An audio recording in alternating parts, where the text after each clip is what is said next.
हाँ शिवोहम। शिवम, अच्छा आवाज आ रही है? क्या विषय चल रहा था अपना?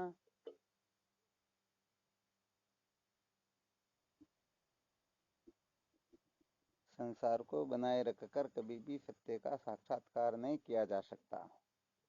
बहुत अच्छी बात है।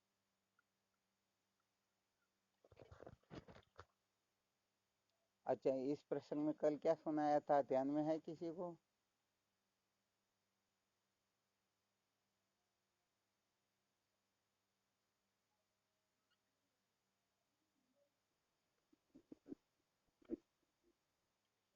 अच्छा, थोड़ा विचार कर लेते हैं कि संसार को बनाए रखने की जो स्वतः प्रवृत्ति होती है ना, संसार की ओर महत्व का होना, संसार को बनाए रखने की दृढ़ इच्छा आदि का होना, इसके मूल में तात्पर्य क्या है? वास्तव में हम ऐसा क्यों चाहते हैं? क्या ऐसा गड़बड़ घोटाला है कि हम उस गलती के कारण ये सारा का सारा करना चाहते हैं?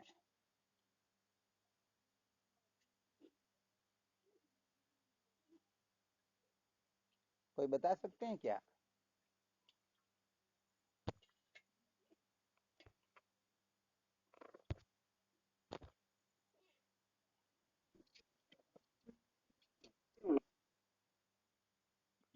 हाँ, खैर ये तो बिल्कुल ठीक बात है। ईश्वर का परम अनुग्रह जिनको प्राप्त नहीं होता है, वही संसार को बनाए रखना चाहते, बहुत अच्छी बात है। परंतु फिर यहाँ पर प्रश्न खड़ा हो जाता है कि ईश्वर का परम अनुग्रह किसी जीव पर क्यों नहीं हो पाता, क्या कारण है?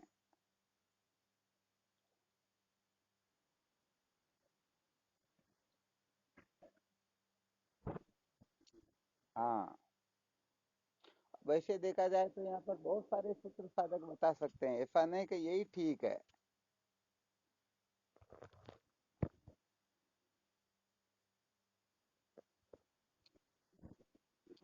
हाँ शिव।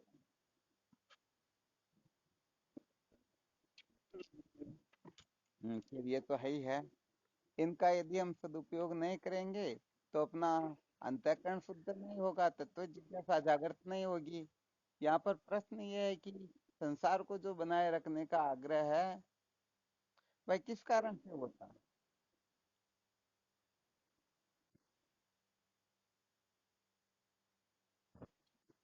हाँ शिवोहम, बोलो।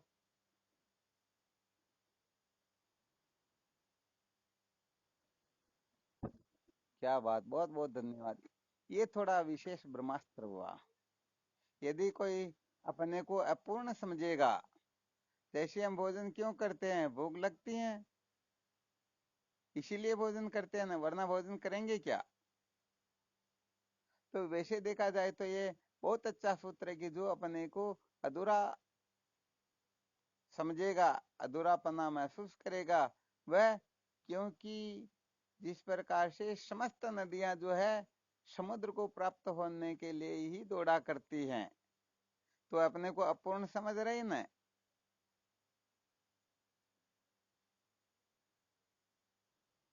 इसी प्रकार से जो जीव अपने को अपूर्ण समझता है, अधूरा समझता है, वही कहने का मतलब क्या करना चाहता है?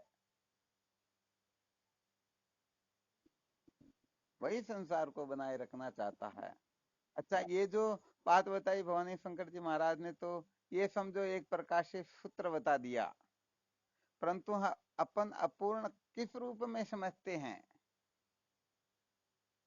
थोड़ा यहाँ पर और साधकों का थोड़ा अच्छा जो विवेक जागृत होगा ना, तो और विशेष बता पाएंगे यहाँ पर। कौन बताएंगे?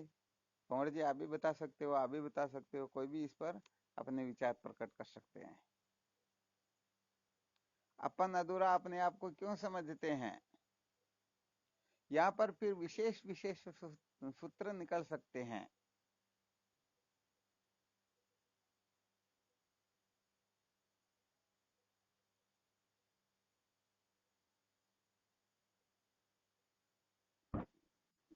हाँ वो हम बोलो।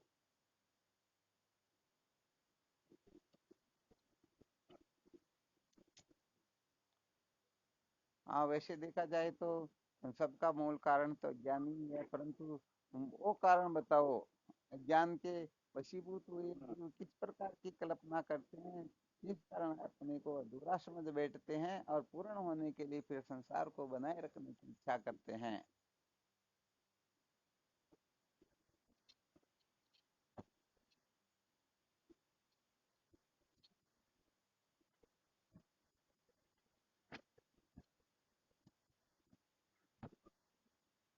हाँ, ये भी बहुत अच्छी बात।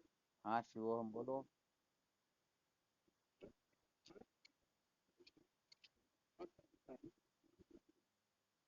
अच्छा, अपन ऐसा कर सकते हैं, अभी जैसे भवानी शंकर जी ने बताया ना, ये संसार सत्य प्रिय रमणीय लगेगा, तो हम इस संसार को बनाए रखने की इच्छा करेंगे। बिल्कुल ठीक है और युक्ति युक्त बात है।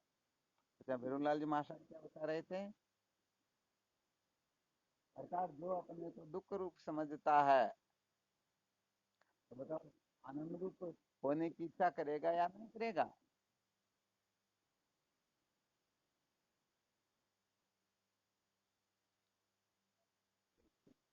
हाँ, तो ये थोड़ी यहाँ पर विशेष बात है।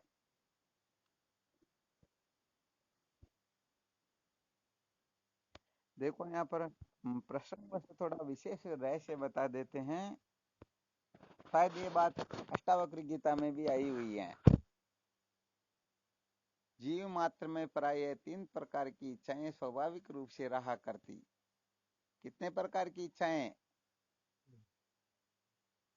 बता सकते हैं? कौन कौन सी इच्छाएं हैं वो? जीव मात्र चाहे कोई क्यों न हो, वह तीन प्रकार की इच्छाएं तो रखेगा ही रखेगा। नहीं, ये नहीं। फिर थोड़ा और विचार करके देखो। जीव मात्र जो है, चाहे कैसा भी जीव न हो क्यों न हो, 84 लाख योनि का प्रत्येक जीव तीन प्रकार की इच्छाओं से ग्रसित रहता है। 24 घंटे कहने का मतलब वह इन इच्छाओं से अपने आप को पागल बना करके संसार अरण्य में भटकता ही रहता है। अर्थात इसके लिए वह कुछ न कुछ करता ही रहता है, और इसी के अंतर्गत वह फिर संसार को बनाए रखने का आग्रह कर बैठता है। और वास्तव में देखा जाए तो न तो संसार बना रहता है और न हमारी भूख निवृत्त होती है। हम जिनके पूरे रह जाते हैं, रेशमी जन्मते और ऐसे ही मर जाते हैं। वाणी संकर की ऑडियो को बंद कर दिया करो जब बोलना हो तभी, वरना बहुत ज्यादा आवाज आती, शोरगुल होता है। बस ठीक, धन्यवाद। आ गए हैं समझ में? हाँ शिवो, हम बोलो।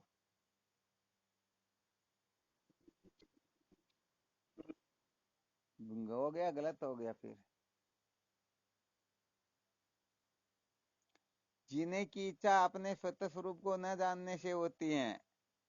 जानने की इच्छा अपने चित्त स्वरूप को ठीक ठीक न जानने से होती है। अब आनंद रूप को न जानने से किसकी इच्छा होगी? वरना जीने की जानने की इच्छा जो बताई, बिल्कुल एकदम एक्यूरेट है, एकदम सत्य है।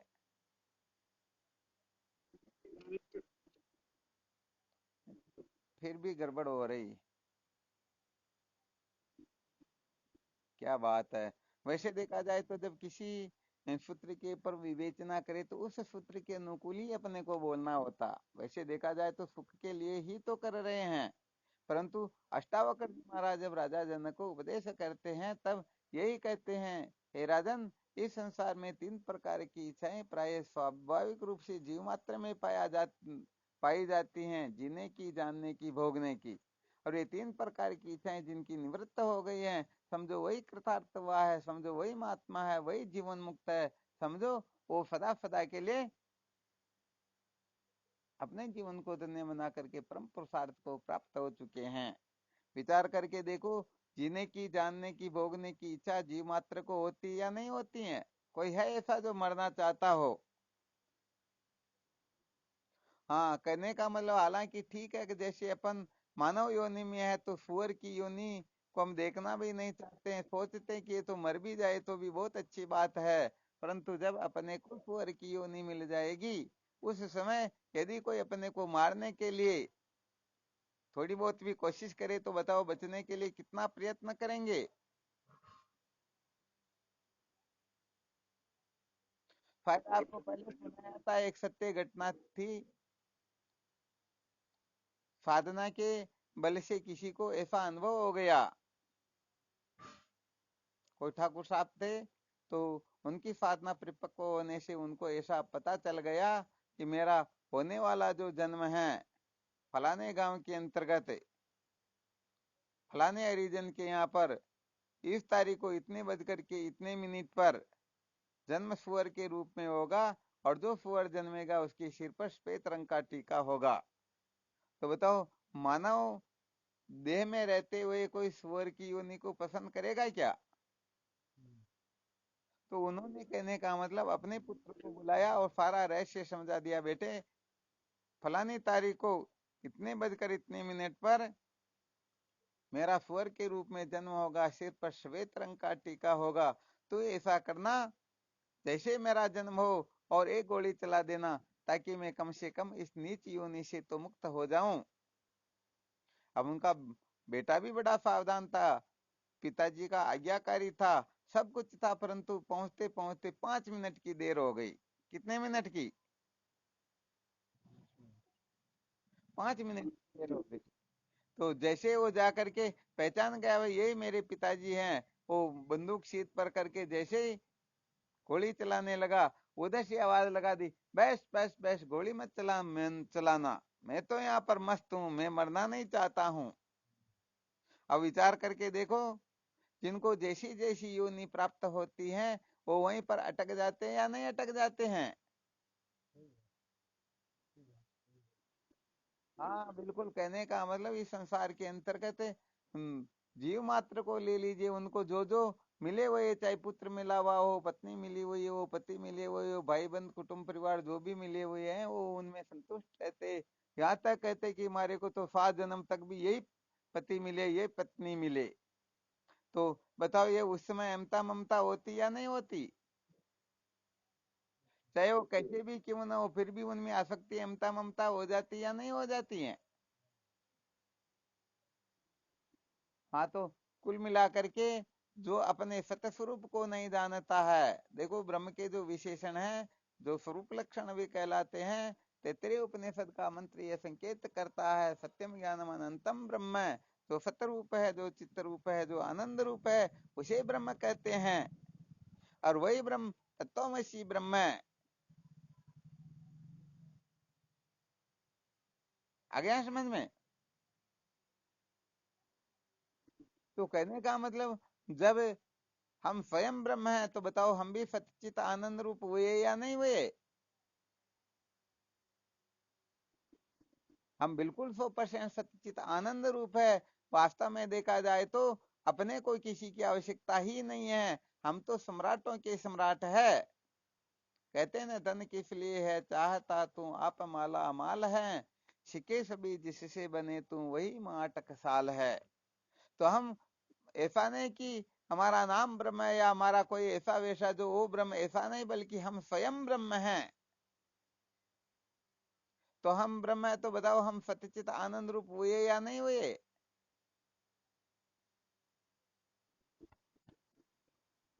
बिल्कुल, असली बात भी यही है। देखो, इसीलिए तो अचल राम जी महाराज कह देते हैं, सत्यचित आनंद स्वरूप का हमारा वेदों से हमने सुना है, असली वतन बताना इसमें क्या गुनाह है। हालांकि बहुत सारे ना कर्मकांडी आदि जो है ना, ये सुनते ही वो भड़क जाते हैं, वो मरने मारने पर उतारू हो जाते हैं। क्यों? कि वो कहते कि तुम ब्रह्म की तरंगे हो सकते हो, ब्रह्म नहीं हो सकते हो। तो कुल मिलाकर के बात ये होती है, जब हम सतचित आनंद, ये जो अपना स्वरूप है, इन तीनों अंशों में जब भ्रांत हो जाते हैं, तो जिस प्रकार से रश्मि का साक्षात्कार न करके अंधकार के कारण हम भ्रांत हो जाते हैं, तो उसी रश्मि को हम सर्प समझने लगते हैं, माला समझने लगते हैं, दराज समझने लगते हैं, पता नहीं कुछ न कुछ समझते या नहीं समझते हैं।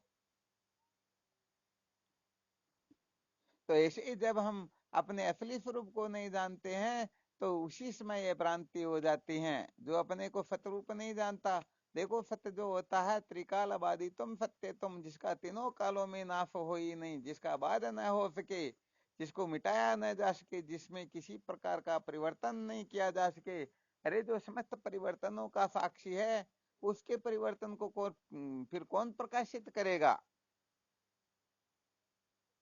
तो जो अपने सत्य स्वरूप में भ्रांत हो जाते हैं, अर्थात मैं मृत्युंजय हूं, इस प्रकार की जब भ्रांति हो जाती है कि मैं मृत्युंजय नहीं हूं, तो कहने का मतलब उसी समय वो पागल हो जाता है कि मैं मर जाऊंगा, मैं मर जाऊंगा, मैं मर जाऊंगा।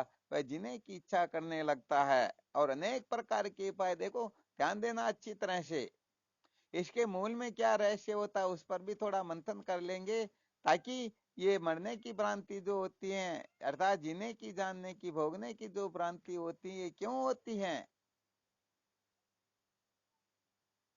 तो अपने सत्य स्वरूप में भ्रांति होते ही बताओ उनको जीने की इच्छा होगी या नहीं होगी?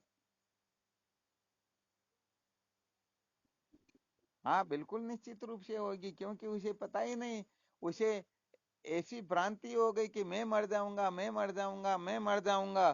तो वह उसी समय, कहने का मतलब है, जीने के लिए अनेक विकल्प खड़े कर लेता है कि मैं ऐसा करूं तो ये ऐसा हो जाएगा, वैसा हो जाएगा।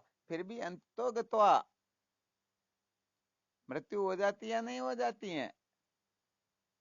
मरना ही पड़ता है या नहीं पड़ता? चांगदेव ने 14 बार मृत्यु को धोखा दिया, 1400 वर्ष तक वह जीवित रहा, परंतु फिर भी अंत में मरना पड़ा या नहीं मरना पड़ा?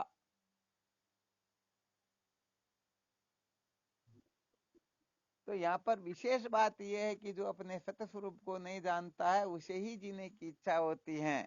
और जिन्होंने अपने सत्य स्वरूप का साक्षात्कार कर लिया, तो सच्ची बात है, जन्म से पहले क्या होता है, मृत्यु के पश्चात क्या होता है, अरे वह उसमें स्थित हो जाता है। बताओ फिर गड़बड़ घोटाले की आवश्यकता कहीं पर है क्या? अरे भाई, तो अपने को, कहने का मतलब, जेवर समझेगा, अपने आप को फोना न समझ करके जेवर समझेगा, तो उसे रोना पड़ेगा या नहीं रोना पड़ेगा? और उसे ये बात समझ में आ जाए, जेवर बनने से पहले क्या था, जेवर के बिगड़ने के बाद में क्या रहेगा, मैं तो वह हूं। अब बताओ, बनना बिगड़ना खेल समाप्त हो गया या नहीं हुआ? तो वास्तव में देखा जाए तो यहाँ पर हम केवल और केवल मात्र अपने को शरीर समझ करके ही, ध्यान देना अच्छी तरह से, जो अपने आप को, क्योंकि जन्मता मरता कौन है? शरीर ही जन्मता मरता। तो कहने का मतलब, जिनको जीने की इच्छा होती है तो समझ लेना चाहिए अभी तक उसकी स्थिति शरीर में ही है।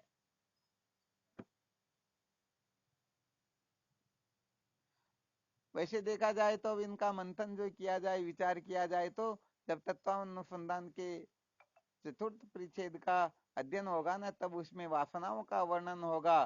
तो ये वासनाएं जब स्पष्टीकरण इनका किया जाएगा, तो कहने का मतलब, देह वासना जो होती है, ये कितने प्रकार की होती हैं, लोग क्या क्या करके, कैसे कैसे इस शरीर की रक्षा करने के चक्कर में पड़े रहते हैं। ये सारी की सारी वासनाएं ही होती हैं, ये सारी की सारी जीने की कामनाएं होती हैं। इसलिए वैसे देखा जाए तो जब तक अपने सत्य स्वरूप का यथार्थ बोध नहीं होता है, तब तक हजारों लाखों करोड़ों पापड़ बेलते रहते कि मैं ऐसा करूं तो स्वस्थ रह जाऊंगा, ऐसा करूंगा तो कभी नहीं मरूंगा। अरे हजारों लाखों करोड़ों करते करते एक दिन ऐसे ही फूंक निकल जाती हैं, और मानव जीवन प्राप्त करके जो काम करना चाहिए वो काम कर ही नहीं पाते हैं। तो बताओ, बहुत बड़ा आश्चर्य हुआ या नहीं हुआ? हाँ, तो ये देह वासना बड़ी खतरनाक होती है। इसके बारे में आप लोग मंथन करके देखना। दो दो प्रकार की जो देह वासनाएं बताई जाती हैं, उनके बारे में जब विचार करोगे तो पता चल जाएगा कि वास्तव में गड़बड़ घोटाला कहाँ पर हो रहा है। तो सच्ची बात यही है कि यदि हम अपने को देह मात्र ही समझेंगे, ये देह मेरा स्वरूप है, अरे भाई, संत शास्त्र श्रुति माता का संकेत है, स्पष्ट कथन करती हैं, देहात्म बुद्धिजम पापम न तद गोवद कोटि भी, आत्मा है बुद्धि पुण्यम न भूतो न भविष्यति। तो इस देह को मैं मेरा मानता, उसे बड़ा संसार में कोई पापी होता ही नहीं।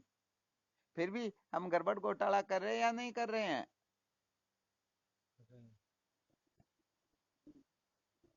हाँ, अब क्या करें कि अब इनका थोड़ा विवरण करें न, तो बहुत सारे लोग मन में पता नहीं क्या क्या करने लग जाते हैं। तो इस देह की रक्षा के लिए हम यदि कुछ भी कर रहे हैं, ठीक है ना, तो फिर वो इस देह वासना के अंतर्गत ही आता। चलो फिर इसका कभी मंथन करेंगे, कभी विचार करेंगे, अभी एकदम ज्यादा नहीं। कुल मिलाकर के इतना रहस्य समझ लेना है, इसके अंतर्गत मेरे देह को ऐसे रखना है, ऐसे रहना चाहिए, ऐसे ऐसे, ये सारी की सारी जो होती ना कानूनी कार्रवाई अपने मन के हिसाब से, ये सारी की सारी देह वासना के अंतर्गत ही आ जाया करती। तो बताओ, जिनकी देह में आसक्ति होती है, देह में वासना होती है, देह में अमत्व ममत्व बुद्धि होती है, तो निश्चित रूप से मरने से डरेगा या नहीं डरेगा? हाँ, क्या बात करते हो। देखो, जब राजा परीक्षित को श्राप मिला कि आज के 7वें दिन वही तक्षक जीवित होकर के तुम्हारे को डसेगा और तुम्हारी मृत्यु हो जाएगी, तो उस समय वह कितना भयंकर रूप से भयभीत था या नहीं था? और जब सुखदेव मुनि की कृपा से उनको आत्म तत्व का यथार्थ बोध हुआ, अपने स्वरूप का ठीक ठीक अनुभव हुआ, तो उसमें परीक्षित का क्या अनुभव होता है?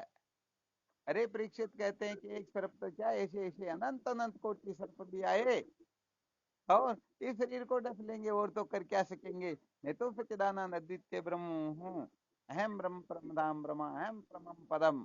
अरे मेरे तक तो उनकी पहुंच ही नहीं है। तो विचार करके देखो, जब अपने को देह मात्र समझ रहे थे, भयभीत तो हो रहे थे या नहीं हो रहे थे? और जब उन अपने को समझा कि मैं देह नहीं, बल्कि मैं तो देह का दृष्टा साक्षी अद्वितीय ब्रह्म हूँ, बताओ उसी समय वो निर्भय हो गए या नहीं हुए? तो भाई देखो, सचमुच ये छुटकारा प्राप्त करना है, सचमुच में जीवन को धन्य बनाना है, तो अपने को दे मानना छोड़ो। सचमुच में तुम शरीर नहीं हो, तुम पुरुष नहीं हो, तुम स्त्री नहीं हो, तुम बालक जवान बूढ़े नहीं हो, काले गोरे लंबे ऊंचे बांके टेढ़े नहीं हो, तुम किसी के पिता पुत्र भाई पति नहीं हो, तुम किसी की माँ बहन बेटी पत्नी नहीं हो। अरे सारा का सारा संसार स्वप्न के समान है। वास्तव में यहाँ दिखाई सब कुछ देता, परंतु होता कुछ भी नहीं। तो जो ठीक ठीक प्रकाश से संत महापुरुषों के सानिध्य में बैठ करके अपने स्वरूप का ठीक ठीक विवेचन कर लेंगे, समझो कृतार्थ हो जाएंगे, धन्य हो जाएंगे, उनकी सारी की सारी खटपट मिट जाएगी। और जो इस रहस्य को नहीं समझ सके, तो सच्ची बात है, ब्रह्मादि का ऐश्वर्य प्राप्त करके भी वह कहने का मतलब दिन ही नहीं रहेगा, वो दुखी ही रहेगा, वो जन्म मृत्यु की श्रृंखला में भटकता ही रहेगा। अज्ञान समझ में। भाई यहाँ पर मूल मंत्र भी यही है कि जो अपने को देह मात्र समझता है, निश्चित रूप से कभी भी वो शांत नहीं हो सकता, निर्भय नहीं हो सकता। वह मृत्यु के वैसे 24 घंटे, आ गया समझ में, शास्त्रों में वर्णन आता या नहीं आता? वर्मा जी जैसे भी, अरे 50 वर्ष हो चुके हैं, अभी 51वें वर्ष में पहला दिन चल रहा, जिसमें 6 मनवंतर बीत चुके, 7वां व्यवस्थित नाम का मनवंतर चल रहा है, और उसमें 27 चतुर्युगी बीत चुकी है, 28वीं चतुर्युगी में ये कलयुग चल रहा है, जिसमें 5100 और कुछ वर्ष निकल चुके हैं। तो ऐसे ही समय चक्र चल रहा, तो वो भी डरते हैं कि अरे मृत्यु आने वाली है, आने वाली है, आने वाली है। तो बताओ, जो सचमुच में अपने को दे मात्र समझता है, वही मृत्यु से डरता है, अथवा जो मृत्युंजय है, जो परम तत्व है, आत्म तत्व है, उसको अपना स्वरूप समझने वाला मृत्यु से भयभीत तो होगा? कौन होगा?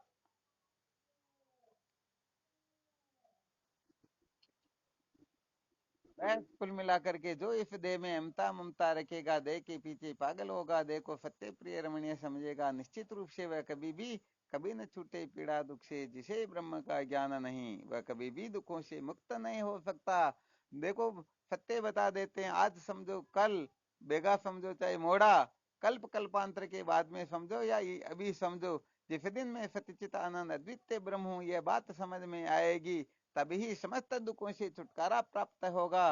वरना अनंत कोटि ब्रह्मांड में ऐसी सत्ता शक्ति, ऐसा कोई साधन नहीं है कि तुम्हारे को, हम सबको, किसी को भी निर्भय कर सके। इसीलिए तो ब्रह्म विद्या ही विद्या होती है, बाकी सब अविद्या होती हैं। तो जो जितना जितना देह में महत्व ममत्व करेगा, देह के धर्मों के पीछे पागल होकर के भटकेगा कि नहीं नहीं, मैं तो कलेक्टर मिनिस्टर हूँ, अथवा मैं धनाढ़ हूँ, मैं ब्राह्मण क्षत्रिय हूँ, पता नहीं है अंट संट जो लोग कल्पना करते हैं ना, अनेक प्रकार के पद प्रतिष्ठाओं को लेकर के कल्पना करते हैं, तो ये सारी की सारी शरीर को लेकर के की जाती हैं। तो शरीर तो सदा रहेगा नहीं। जब शरीर सदा नहीं रहेगा तो आप ब्राह्मण होकर के क्या सदा ब्राह्मण रह लोगे क्या? हो सकता है आगे सूअर का जन्म मिल गया तो फिर ब्राह्मणपना कहाँ गया? तो ये सारा का सारा पद प्रतिष्ठा अनात्म पदार्थ जो ये सारा का सारा मिट्टी में मिलने वाला है, इनको बनाए रख कर कभी भी सत्य का साक्षात्कार नहीं किया जा सकता। अतः समस्त साधकों को अच्छी तरह से सावधान हो जाना चाहिए। कोई भी क्यों न हो, जो अनात्म पदार्थों में जो देह में अमता ममता करेगा, उसे रोने पछताने के सिवाय कुछ भी मिलने वाला है ही नहीं। क्योंकि श्रुति माता का संकेत है कि शरीरधारी कोई क्यों ना हो, उनके दुखों का अंत हो सकता ही, और अशरीरी आत्मा को सुख दुख स्पर्श भी नहीं कर सकते हैं। अब अपनी मर्जी देह मात्र अपने को समझ करके रो सकते हो, और मैं सच्चिदानंद अद्वितीय ब्रह्म हूं ऐसा निश्चय करके जीवन मुक्त हो सकते हो। अब देख लो भाई, घोड़ा गधा दोनों बंधा हुआ है, अब आप लोगों की मर्जी, घोड़े पर बैठ करके निकलो या गधे पर बैठ करके।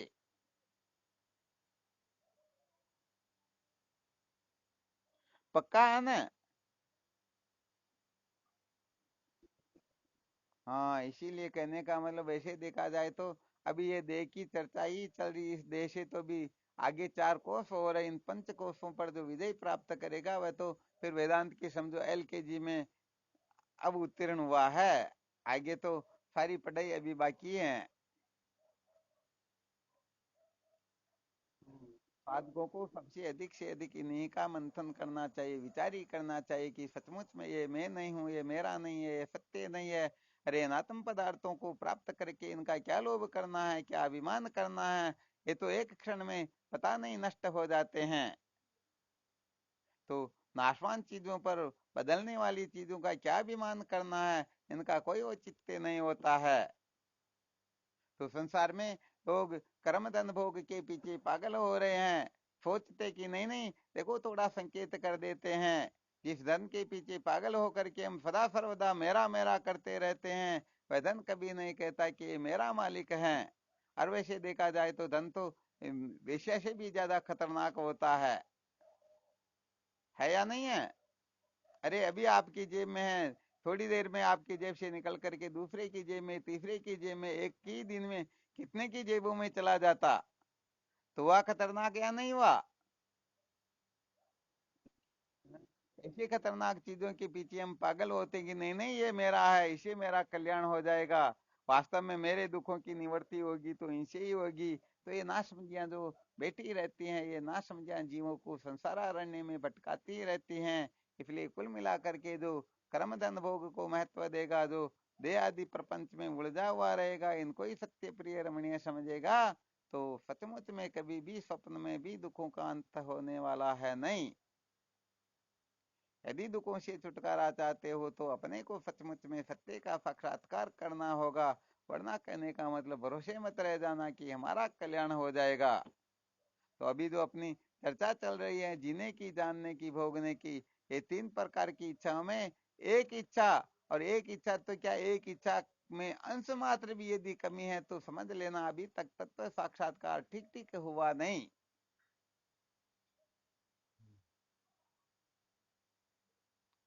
तो देख लो, विचार करके मंथन करोगे तो आपको अनेक सूत्र आपके हृदय में प्रकट हुए दिखाई देंगे कि इस संसार के अंतर्गत जीव मात्र जो है जीने जानने भोगने के लिए क्या क्या कर रहे हैं।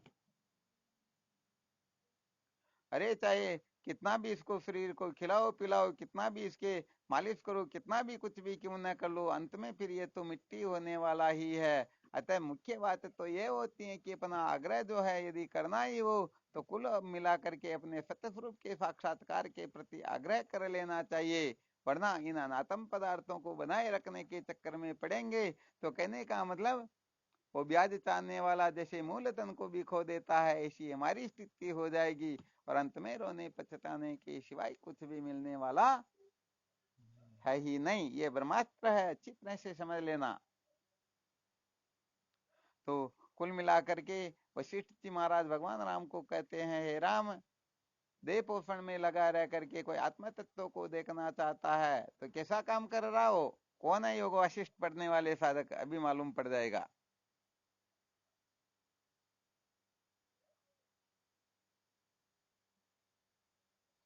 हाँ, इसका मतलब सब मनोरंजन करते हैं, बस तो घंटे आधे घंटे के लिए समय दे देते सत्संग में जुड़ने का, और बाद में फिर वही जीने जानने भोगने की कसरतें ही चलती हैं।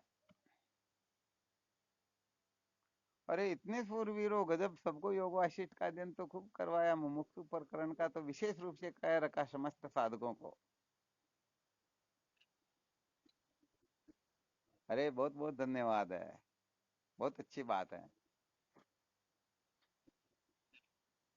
खैर आपको तो वैसे योग वाशिष्ठ दिवी नहीं। अभी मैंने जो सूत्र पूछा था वो योग वाशिष्ठ ग्रंथ का है। तो इसके आगे क्या बोलना चाहिए था, ये थोड़ा साधकों को संकेत किया कि देह पोषण में रह करके जो आत्म तत्व को जानना चाहता है। अब इसके आगे क्या बोलना चाहिए, कोई बोलते तो पता लग जाता भाई सचमुच में ये अंतर्मुख होकर के एकाग्र होकर के अपने जीवन का लक्ष्य बना करके पढ़ रहे हैं। चलो कोई बात नहीं, फिर अभी बताएंगे। नहीं, यदि आपको सचमुच में इसी आगे क्या है समझना है तो देख लेना, आपके पास में योग वाशिष्ठ ग्रंथ सबके पास में है, और नहीं है तो ग्रुप में और भेज देंगे, क्या फर्क पड़ता। हाँ बिल्कुल, आपके भी भेज देंगे, ठीक है ना। चलो, बहुत बहुत धन्यवाद है। तो चलो फिर कल देखते हैं, फिर जानने की इच्छा भोगने की इच्छा इसके ऊपर विचार करेंगे। अभी तो वैसे देखा जाए, जब तक कहने का मतलब जीने की इच्छा का गड़बड़ घोटाला न निकल जाए तब तक तो इसी पर खूब मंथन करना चाहिए।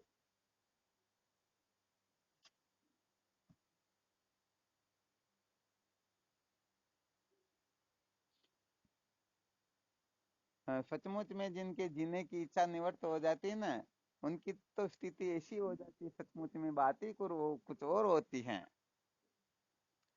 और ये तब होता है जब हम सचमुच में देह से विरक्त हो जाए, देह से वैराग्य हो जाए। देह किसको कहते हैं? हाँ बिल्कुल सत्य बात। पुनः बताइए और भी, देह किसको कहते हैं?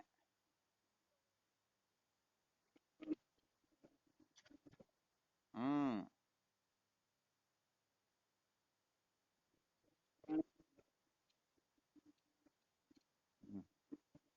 बहुत बहुत धन्यवाद, बहुत अच्छा। तो देखो, देह कहते हैं जिसका दाह हो जाए, अर्थात जो जल जाए उसे शरीर कहते हैं। तो जो चीज जलने वाली है उसको हम रख नहीं सकते, तो फिर क्यों इतना पागल होना, ठीक है। आवश्यकता होती है, एक तो एक इच्छा होती है, तो आवश्यकता की पूर्ति जीव मात्र की होती है, इच्छाओं की पूर्ति आज दिन तक किसी की हुई ही। हाँ, तो आवश्यकता के लिए तो चलो ठीक, अपने को कुछ न कुछ कर ही लेना चाहिए, परंतु इच्छाओं के दास गुलाम नहीं बनना चाहिए। अपन इच्छा कर लेके नहीं नहीं मैं तो करोड़पति बाप की बेटी से शादी करूं, परंतु अपनी इच्छा करने मात्र से प्राप्त हो जाएगी क्या? हाँ, इसलिए कहने का मतलब, जो जितना जितना देह में महत्व ममत्व रखेगा वह उतना ही जीने की इच्छा करेगा। और जिनकी वासनाएं शिथिल होने लग जाएगी फिर वो इनके चक्कर में ज्यादा नहीं पड़ेगा। आपको शायद एक बार दृष्टांत सुनाया था लोमस ऋषि का, चलो प्रसंग बस थोड़ा वर्णन कर देते हैं। एक बार क्या होता है, राजा इंद्र को दया आ जाती है। किसको दया आती है? राजा इंद्र को। बहुत अच्छा। तो दया क्या आती है कि लोमस ऋषि जी महाराज अपने सिर के ऊपर एक छोटे से, समझो घास का एक पूड़ा बना करके अपने सिर पर रखा करते थे। तो इससे क्या होता था, सर्दी के अंतर्गत सर्दी नहीं लगती थी, गर्मी में छाया रह जाती थी, और बारिश में वो बारिश से बच जाया करते थे। तो सोचा कि ये महात्मा बड़े विलक्षण है, क्यों ना इनके ऊपर थोड़ी कृपा कर दे और इनके लिए छोटी मोटी कोई व्यवस्था कर दे ताकि ये परेशान न हो। तो जाकर के प्रार्थना करने लगे, भगवान मुझे आपका थोड़ा आदेश चाहिए। तो बोलो बेटे क्या करना, तो मैं आपके लिए छोटा मोटा रहने का कोई उचित स्थान बना देता हूँ। तो लोग जी कहते रहे, इंद्र ये तो थोड़े दिनों का जीवन है, ऐसे ही घूमते फिरते निकल जाएगा, मेरे को क्यों इस खतरे में पड़ना। तो नारद इंद्र कहने लगता, नहीं नहीं भगवान, मुझे आपका दुख सहा नहीं जाता, देखा नहीं जाता। कहने का मतलब आप जैसे सच्चे संतों के लिए तो मुझे कुछ न कुछ व्यवस्था करनी ही चाहिए। खूब आग्रह किया, फिर भी कहने का मतलब, अरे वो तो साफ कह देते हैं, जीवन तो थोड़ा भला हरि का सुमरण होय, लाख वर्ष का जीवना लेके इधर ही नहीं कोई। अरे थोड़े दिनों का जीवन है, इसमें क्या करना प्रपंच बढ़ा करके, भजन करो जीवन धन्य हो जाएगा। खूब आग्रह किया, फिर भी लोमस ऋषि जी ने मना कर दिया। तो इंद्र ने सोचा भाई ये तो सिद्ध पुरुष होते हैं, इनको पता रहता है कि हो सकता 2-5 दिन के, 1-2 दिन के मेहमान हो, तो फिर बना करके भी क्या करना। तो कम से कम इनसे जानकारी तो ले लेते हैं कि आपकी उम्र कितनी, कितने दिन और आप जीवित रहने वाले, तो फिर मैं निर्णय ले लूंगा। ये मना भी करेंगे तो भी मैं कर दूंगा। यदि 5-15 दिन के मेहमान हो तो मैं बनाऊंगा, तब तक ही पूरे हो जाएंगे। तो फिर उनसे पूछ लिया, भगवान आपकी उम्र कितनी, मुझे आपके उम्र के विषय में जानना। तो लोमस ऋषि जी ने कह दिया, अरे जान के क्या करोगे। फिर भी इंद्र माना नहीं, तो इंद्र को कहा, चल अब तू समझना ही चाहता तो कॉपी पेन लेकर के बैठ जा, मैं बताता हूँ मेरी उम्र कितनी है। अब लोमस ऋषि जी बोलते हैं, 4 युग होते हैं। कितने युग? सतयुग, त्रेता, द्वापुर, कलयुग। कलयुग जो होता है 4,32,000 वर्ष का होता है। द्वापर युग कलयुग से दुगुना होता है, 8,64,000 वर्ष का। त्रेता युग इससे 3 गुना होता है, 12,96,000 वर्ष का। और सतयुग कलयुग से 4 गुना होता है, 17,28,000 वर्ष का। कुल मिलाकर के यदि कोई कलयुग के वर्षों की संख्या को कंठस्थ कर ले, 4,32,000 वर्ष का कलयुग होता है। तो इसे दुगुना द्वापुर, 3 गुना त्रेता, 4 गुना सतयुग होता है। फिर ये बात कौन कह रहे हैं? लोमस जी कह रहे हैं, किसको कह रहे हैं? हाँ, इंद्र को कह रहे हैं। तो कहे इंद्र, ये 4 युग होते हैं, और 4 युगों के कुल वर्षों का यदि हम जोड़ करें तो इसको कहते हैं एक चतुर्युगी। क्या कहते हैं? एक चतुर्युगी। हाँ, तो इनके वर्ष बनते हैं, कलयुग के वर्ष के आगे एक बिंदी और लगा दो, ये चारों युगों की जोड़ आ जाएगी। 4,32,000 वर्ष का कलयुग है, तो एक बिंदी आगे लगाएंगे तो 43,20,000 वर्ष चारों युगों की कुल जोड़ हो गई। फिर कहने लगते हैं, हे इंद्र, ये जो एक चतुर्युगी है ना, ऐसी ऐसी गेतर चतुर्युगियां जब व्यतीत हो जाती हैं, उसको कहते हैं एक मनवंतर। क्या कहते हैं? एक मनवंतर। और ये एक मनवंतर जो ये तेरी आयु है, कहने का मतलब तू एक मनवंतर तक राज्य करता है। एक मनु जी महाराज भी एक मनवंतर तक राज्य करते हैं। अर्थात समझो ब्रह्मा जी के वहां जो घड़ी लगी हुई है, जैसे अपने यहाँ पर 12 घंटे का दिन, 12 घंटे की रात होती है, वैसे ही ब्रह्मा जी के वहां पर 14 घंटे का दिन होता है। प्रत्येक घंटे में घंटा लगता है, और इंद्र बदल जाता है, मनु बदल जाता है। तो कुल मिलाकर के इगेतर चतुर्युगियां जब व्यतीत होती हैं, उस समय मनु भी बदल जाया करता और इंद्र भी बदल जाया करता। ब्रह्मा जी के एक दिन में 14 मनवंतर होते हैं। आ गया समझ में? और एक मनवंतर होता है इगेतर चौकड़ी का, अर्थात 30,67,20,000 वर्ष का एक मनवंतर होता है। और इस एक मनवंतर में अर्थात प्रत्येक मनु के शासन काल में जीव मात्र को एक बार मानव बनने का सौभाग्य प्राप्त हो जाता है। इस दृष्टि से देखा जाए तो अपने को जो मनुष्य जन्म अभी मिला हुआ है, इसके बाद यदि क्रम से नियम से मिले तो 30,67,20,000 वर्ष के बाद में मिलेगा। अर्थात 71 बार सतयुग बीतेगा, 71 बार त्रेता युग, 71 बार द्वापर युग और 71 बार कलयुग बीतेगा, तब जाकर के मनुष्य जन्म मिलेगा। विचार करके देखो हम किसके भरोसे बैठे हुए हैं। तो लोमस ऋषि कह रहे हैं, हे इंद्र, ये गेतर चौकड़ी का एक मनवंतर होता है, ऐसे जब 14 मनवंतर बीतते हैं तब ब्रह्मा जी का एक दिन होता है, फिर इतनी बड़ी रात होती है, फिर इस हिसाब से 30 दिन का एक महीना होता है, और 12 महीने व्यतीत होते तो ब्रह्मा जी का एक वर्ष हो जाता है। ऐसे 100 वर्ष पूरे होते तो एक ब्रह्मा जी पूरा हो जाता है। आ गया समझ में? अब लोग किसी जी इंद्र को कह रहे, हे इंद्र, जब एक ब्रह्मा समाप्त हो जाता उसमें मेरे शरीर का एक रोम नीचे गिर जाता है। महाराज उनको अपनी छाती में बताया तो देखते वहां कि अंगूठा लगे जितनी जगह वो रोम से खाली और की, बाकी पूरे शरीर पर रोम ही रोम है। तो लोमस ऋषि कह रहे, हे इंद्र, कितना दिन जीवन है, ये तो ऐसे ही घूमते फिरते निकल जाएगा, क्या अपने को प्रपंच फैलाना है। अब विचार करके देख लो उनकी और अपनी तुलना। आ गया समझ में? तो कहने का मतलब वो बहुत क्षुद्र व्यक्ति होते हैं जो संसार की नाशवान वस्तुओं को लेकर के अभिमान करते हैं कि मैं ऐसा हूं, मैं ऐसा हूं। अरे तुम्हारी गिनती ही नहीं है। यहाँ पर तो कहते हैं कि बड़ा बड़ा बड़ भीम हो गया, जो हाथों धरते न तोला रे, यहाँ का बल से धरा दूसती खाती जोला रे। कहने का मतलब ऐसे ऐसे शूरवीर हुए जो इस पृथ्वी को हाथों पर लेकर के तोला तोल लिया करते थे। चलते तो भी ये धरती कंपायमान होती थी, ये भी डोलती थी। ऐसे ऐसे बेचारों का भी पता नहीं चल रहा अपनी औकात क्या है, फिर भी कहने का मतलब पता नहीं है अपने आप को क्या समझता है। आ गया समझ में?